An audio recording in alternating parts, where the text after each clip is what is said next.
Hello नमस्कार दोस्तों। N V classes में आपका फिर स्वागत है। हमारी लूसेंट की सीरीज चल रही है। ये लूसेंट की सीरीज हर एक एग्जाम के लिए बहुत ज़्यादा इंपॉर्टेंट हो, चाहे वो व्यापम हो, चाहे पीएससी हो, चाहे किसी भी स्टेट बोर्ड का एग्जाम हो। लूसेंट सबके काम आती है। लूसेंट एक अमृत है। जितना पियो उतना हमारे ज्ञान में अमरता बढ़ती है, मतलब ज्ञान उतना ही अमर होता है। समझे? जो भी हम कंटेंट लिखता हूँ ना, मैं पूरा फिल्टर करके लिखता हूँ। मतलब ऐसा नहीं जैसे लूसेंट वैसे छाप दी, नहीं। जो आपका काम का है वो बोर्ड पे लिखा जाएगा, ठीक है। बाद में इसी बोर्ड का स्क्रीनशॉट आपको ग्रुप पे शेयर कर दिया जाएगा। आज मैं आपको ग्रुप की लिंक भी सेंड कर दूंगा, ठीक है। चलिए अब हम स्टार्ट करते हैं। कल हमने पढ़ लिया था कहाँ तक? कल हमने पढ़ लिया था पिलियोलिथिक एज। हमने देखा कि भैया रॉबर्ट ब्रूस फोर्ड साहब आए, उन्होंने पिलियोलिथिक एज की खोज करी। उनको कुल्हाड़ी मिली कहाँ पर? तमिलनाडु में, ठीक है। फिर पिलियोलिथिक के डिवीजन किए गए, एक लोअर, एक मिडिल और एक अपर, ठीक है। फिर अब हमें डिस्कस करना था क्या? मीसोलिथिक और नियोलिथिक। देखिए क्या हुआ, अब मानव थोड़ा सा एडवांस होने लग गया, ठीक है। बुक में देख लेना आप लोग, ठीक है। बुक है मेरे पास लूसेंट 2024 का एडिशन, ठीक है। अब मनुष्य जो है ना, मानव ज्यादा एडवांस होने लग गया। अब वो अपने जीने के तरीकों को थोड़ा सा एडवांस करने लग गया, मतलब वो एक नई नई खोज करने लग गया, ठीक है। तो अब एक ट्रांजिशनल फेस आ गया, मतलब अब वो पेलियोलिथिक से कहां शिफ्ट हो रहा है? मीसोलिथिक से। मतलब मीसोलिथिक एक पीरियड है किस किस के बीच? सर, पिलियोलिथिक और न्यूलिथिक के बीच। चलिए समझते हैं। पिलियोलिथिक तो होगा ना, मेसोलिथिक समझते हैं ना। जो मेसोलिथिक है, एम से समझो मिडिल, मतलब वो फेज जो ना तो पिलियोलिथिक है और ना ही न्यूलिथिक है, ना ही क्या बोलते हैं उसको, पूर्व पाषाण काल है और ना ही नव पाषाण काल है। ये बीच का है ना। मतलब ये एक डेवलपिंग वाला फेज है। पिलियोलिथिक में कोई डेवलप नहीं हुआ, इसमें क्या होंगे? धीरे धीरे डेवलप होना स्टार्ट हो जाएंगे। चलो होगा क्या? अब सबसे पहले इसकी डिस्कवरी किसने करी? जॉन इवांस ने। मतलब जॉन्स इवांस ने ऐसा कुछ ढूंढा होगा, उनको पता लग गया कि हाँ यार, कहीं ना कहीं यहाँ से एक पेलियोलिथिक से थोड़ा सा एडवांस हो गए। पेलियोलिथिक तो ठीक है, अब उससे थोड़ा सा क्या होगा? एडवांस। कैसे एडवांस हुए? तो उनको कुछ एविडेंस मिले। कैसे एविडेंस मिले? तो उनने ये अनुमान लगाया उनकी लाइफ को देखकर। कैसे लाइफ सर? देखो, हमने कल पेलियोलिथिक डिस्कस किया था, उनकी लाइफ डिस्कस करी थी। आज मेसोलिथिक की लाइफ डिस्कस करेंगे, उससे आइडिया लग जाए कि हाँ वो थोड़ा एडवांस हुए हैं। कैसे? अब हमें एनिमल का डोमेस्टिकेशन देखने मिल गया। टेमिंग मतलब होता है कि पालन करना, मतलब आप जानवरों को पालने लग गए। सर जानवर को पालने लग गए मतलब? सर मतलब एक अंदाजा लगाया जा सकता है कि अब वो एक सेटल लाइफ की ओर हो रहे हैं और अपनी सुरक्षा के लिए जानवर को पाल रहे हैं। दूसरा अंदाजा ये भी लगाया जा सकता है कि वो कहीं ना कहीं उन्होंने खेती स्टार्ट कर दी होगी, तो अपने खेत को बचाने के लिए जानवरों को पालना स्टार्ट कर दिया। वो ना थोड़ा सा एडवांस। मैंने बोला खेती स्टार्ट कर दी होगी, एक अंदाजा लगा रहा हूं मैं। और लिखा हुआ किताबों में उन्होंने भी अंदाजा लगाया है, तो उनके अकॉर्डिंग मैं भी क्या लगा रहा हूँ? एक अंदाजा लगा रहा हूँ। जैसे इसके एविडेंस मिले भैया। एविडेंस कहाँ मिले? एक आदमगढ़ यानी मध्य प्रदेश में, और बागोर। यहां पर हमें देखने को मिले कि यार कि जो इंसान है, जो मनुष्य, जो मानव है, वो किसका पालन कर रहा है? मतलब किसको पाल रहा है? वो पाल रहा है जानवरों को, ठीक है। एक और एविडेंस हमें मिला है। हमें एक एविडेंस वो मिला है कि जो बुरियल बुरियल मतलब कब्र, जो कब्र मिली है हमें, वो कहाँ मिली है? सराय नहर में। मतलब सर, अब एक बुरियल प्रोसेस भी स्टार्ट हो गई यहाँ पर। पहले क्या होता था? जो भी इंसान मर गया, जो मृत हो गया, उसको छोड़ दिया खुले में, जो भी जानवर आता था उसको खाने लग गया। अब उसको प्रॉपर दफनाया जा रहा है। हाँ, प्रॉपर क्या हो रहा है? उसको दफनाया जा रहा है। हमें दफनाने की या दफनाने का एविडेंस मिला, कहां पर मिला हमें? सराय नहर में। देखो, एंशियंट हिस्ट्री एक ऐसी चीज है जहां पर आप बिना एविडेंस के बात कर ही नहीं सकते, इसलिए मैंने यहाँ पर सबके एविडेंस लिखे हुए, देखो आप, ठीक है। और हम पढ़ते हैं, एक आदमगढ़ में तो अजीब सी कब्र मिली है हमें, मतलब इंसान के साथ कुत्ते को दफनाया गया है। हाँ, पहले ये भी होता था, कोई मनुष्य मर गया तो उसके साथ कुछ चीजों को दफनाया जाता था, ऐसे यहाँ पर भी हुआ। आदमगढ़ के अंदर कुत्ते, इंसान के साथ कुत्ते को दफनाया गया, या कुत्ते के साथ इंसान को दफनाया गया। ऐसा भी माना गया कि भैया उस कुत्ते को कहीं ना कहीं किसी इंसान ने पाला होगा, तो उसके साथ, मालिक के साथ कुत्ते को दफना दिया। तो हमें किसके एविडेंस मिल रहा है? एनिमल को, मतलब जानवर को पालने का एविडेंस मिल रहा है। चलो आगे बढ़ते हैं अब। हाँ, तो ये था अपना पूरा मेसोलिथिक इरा, मतलब अब एक ट्रांजिशनल फेज में आ चुके हैं। अब हम किस में आ चुके हैं? न्यूलिथिक इरा में आ चुके हैं। अब न्यूलिथिक में पता है बहुत बड़ा चेंजेस देखने को मिलेंगे। कुछ का मानना यह है कि यार जो खाना है ना, खाना, कुछ लोग बोलते हैं, कुछ लोग नहीं बोलते। वो तो मैंने क्या बोला, सब एविडेंस के ऊपर हुई है, जैसा एविडेंस मिले वैसी बातें होगी। कुछ बोलते हैं कि जो फायर का इन्वेंशन है वो मेसोलिथिक में हो गया था, दो पत्थर फेंके, स्पार्क मारे, आग लग गई, उसमें मांस वास गिर गया, उसको पका के खाओ, उनको मजा आ गया। कुछ बोलते नहीं नहीं नहीं, न्यूलिथिक में हुआ। चलो देख लेते हैं पहले क्या हुआ। अब न्यूलिथिक में, या न्यूलिथिक की डिस्कवरी कैसे हुई समझो। इसकी डिस्कवरी करी थी सॉरी, डॉक्टर प्रिमरोज। इनको क्या मिला? इनको अच्छी चीज मिली कि इनको पत्थरों के चाकू मिले जो कि पॉलिश है। इनको पत्थरों के चाकू मिले जो पॉलिश है। मतलब सर, मनुष्य इतना एडवांस हो गया कि पॉलिश करने लग गया था, इतना एडवांस हो गया कि चाकू अच्छे एडवांस लेवल के बनने लग गया। मतलब उस नए नए चीजों का क्या हो रहा है, यहाँ पर इन्वेंशन हो रहा है। और सुनो, एक एचपी लेब मेसोरियर थे, उनको टॉन्स नदी में न्यू ईस्टर्न एज के क्या मिले, एविडेंस मिले।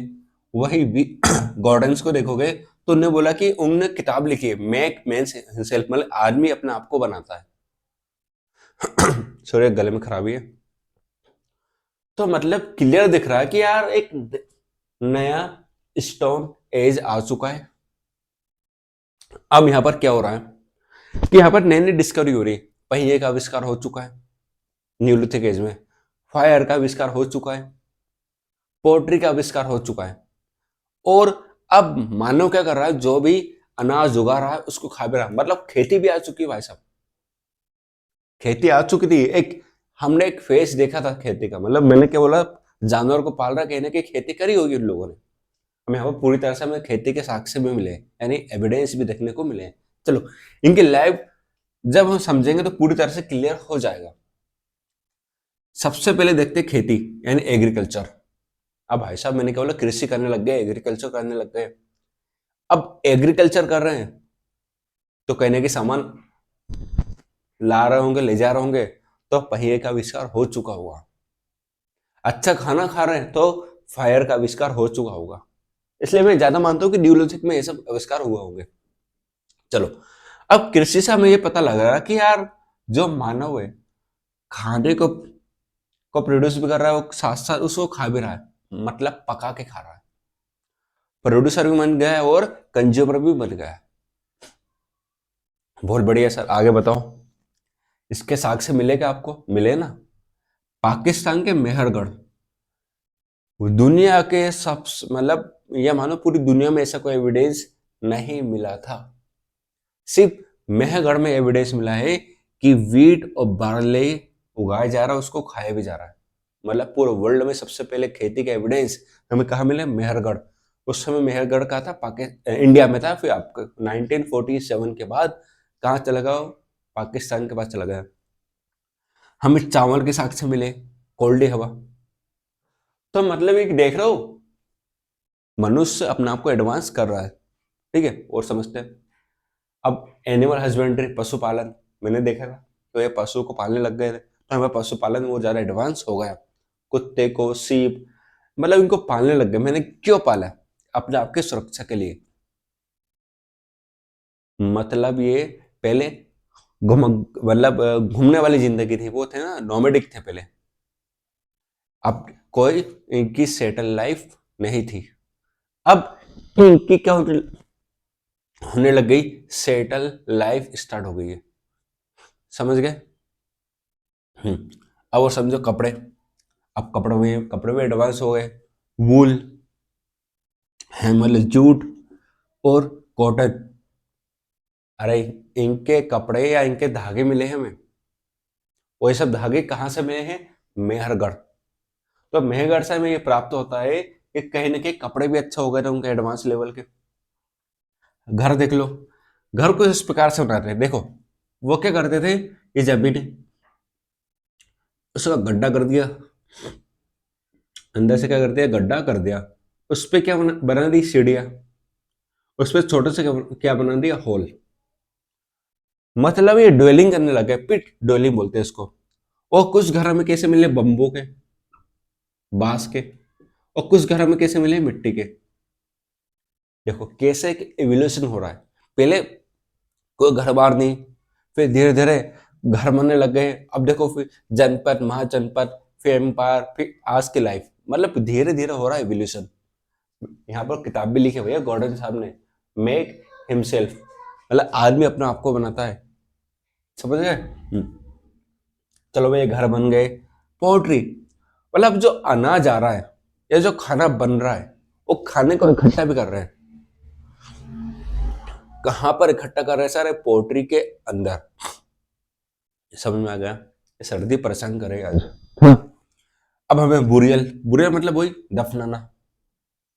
हाँ, अब दफनाना देखोगे तो थोड़ा सा नॉर्थ इंडिया में अलग है और साउथ इंडिया में अलग है। नॉर्थ इंडिया में कैसे अलग है सर, समझाओ। नॉर्थ इंडिया में दो तरह के बुरियल मिलते हैं, एक है पार्शियल और एक है कंप्लीट। समझाओ सर। कंप्लीट में ये कि बॉडी के साथ कब्र में दफना दिया गया, वो होता है कंप्लीट। पार्शियल में क्या मतलब, पहले इंसान को बाहर छोड़ दिया ओपनली, अब हड्डी हड्डी जो बचेगी ना, सिर्फ उसको दफना दिया, उसको बोलते हैं हम लोग partial. Same as it is हमें साउथ इंडिया में भी देखने को मिला, पर साउथ इंडिया में थोड़ा सा अलग मिला। जो बच्चों की कब्र मिली है उसमें भी एक घड़ा मिला है, मतलब उस घड़े के अंदर हमें क्या मिला, स्केलेटन मिले। तो हमें यह आइडिया लग गया कि कब कुछ कब्र, जो बच्चों की कब्र है या जो बच्चों के शव है, किस में रखे जाते थे, कब्र के अंदर, है ना। कब्र के अंदर बच्चों के शव रखे जाते थे। और कब्र में, सॉरी, घड़े के अंदर बच्चों के शव रखे जाते थे। उस घड़े को दफनाया जाता था। समझ में आ गया? कंप्लीट और partial, India, south India, north India का। चलो इसके एविडेंस कहाँ मिले? तो एविडेंस मिले हमें बुरजोम और गफकराल। कहां पर है दोनों? जम्मू कश्मीर। देखो मैंने जितनी भी बातें करी मेसोलिथिक से लेकर बुरियल तक, सारी मैंने एविडेंस के साथ बातें करी। मतलब बिना एविडेंस के हम कुछ बातें ही नहीं करेंगे। बिना एविडेंस के तो कुछ होगा ही नहीं। सबूत चाहिए, सबूत। यहाँ तक कि कोर्ट को भी सबूत चाहिए। अपन पढ़ाई कर रहे हैं तो अपने को सबूत नहीं चाहिए क्या? सही है अपने को भी। चलो हमने पूरा पढ़ लिया है। चलो एक और बच्चा अभी। अब लास्ट बरस चैल्कोलिथिक। सुनो, अब मनुष्य और एडवांस होगा भाई साहब। उसने धातु का इन्वेंशन कर लिया है, धातु। उस धातु नाम है कॉपर, यानी तांबा। ये पहली धातु थी या पहला मेटल था जो मनुष्यों ने, मानव ने यूज किया था, और उसका नाम क्या था? कॉपर। कॉपर को भी उसने एक अलग एडवांस पे यूज कर लिया। मतलब कॉपर के साथ उस जिंक और लेड दोनों मिला दिया और क्या बना दिया? ब्रॉन्ज। मतलब ब्रॉन्ज और कॉपर का यूज होने लग गया था। साउथ इंडिया में हमें यह भी देखने को मिला है कि साउथ इंडिया में डायरेक्ट किसका यूज होने लग गया था? लोहे का, यानी आयरन का यूज होने लग गया। चलो ये थी हमारी पूरी कहानी। कहां से स्टार्ट हुई? मेसोलिथिक से। कहां खत्म हुई? चैल्कोलिथिक, यानी तांबा युग। समझो, तो ये था हमारा पूरा प्री हिस्टोरिक पीरा। इरा, सॉरी पीरियड बोल दिया आपने, है ना। प्री हिस्टोरिक पीरियड था जहां पर हमने डिस्कस करा पहला कल पेलोलिथिक, फिर हमने डिस्कस किया मेसोलिथिक, फिर हमने डिस्कस किया न्यूलिथिक, फिर हमने डिस्कस किया चैल्कोलिथिक। तो प्री हिस्टोरिक पीरियड पूरा क्या हो चुका, खत्म। अब लुसेंट की किताब खोलो, उस बुक खोलोगे ना उसको, तो आपको पेज नंबर पे आना पड़ेगा 2020। जितने भी न्यूलिथिक साइड है सिर्फ एक दो को याद रख लेना, वैसे आती नहीं है, ज्यादातर साइड आती है हड़प्पा की, इसकी कोई साइड आती नहीं है। हाँ, जो मैंने साइड लिखे ना उसको अंडरलाइन कर लो, बहुत ही इंपॉर्टेंट है। समझो कैसे, जैसे आदमगढ़ से भैया, है ना, बागोर, सराय मेहर, आनंदगढ़ हो गया, मेहरगढ़, एग्रीकल्चर के एविडेंस मिले हैं, ये भी मेहरगढ़ हो गया। तो ये जो मैंने लिखे ना जितने भी बोर्ड पर, वो आपके लिए बहुत ज्यादा इंपॉर्टेंट है, बस उसके अलावा कुछ याद मत करना, नहीं आता है एग्जाम में। जो मैंने बोर्ड पे लिखा है वही है। मैंने बोला ना इतनी मोटी किताब है भैया, 400 से ज्यादा पेज, हाँ 494 पेजेस है, पढ़ने में हालत खराब हो जाती है, बोरिंग लगती है, फिर एक टाइम पे आता है। इसलिए मैंने देखो, इसलिए बोर्ड पे पूरा कंटेंट फिल्टर करके लिख दिया, इतना पढ़ना, इससे ज्यादा कोई नहीं पूछेगा आपसे, ठीक है। आगे भी ऐसे पढ़ते रहेंगे, ठीक है। कोई भी डाउट हो तो आप कमेंट बॉक्स में लिखो, मैं टेलीग्राम की लिंक शेयर कर दूंगा, तो उस पर भी आप कमेंट पूछ सकते हो, ठीक, सॉरी डाउट पूछ सकते हो, कमेंट क्या पूछोगे, है ना। चलिए फिर मिलते हैं नेक्स्ट वीडियो में, थैंक यू वेरी मच।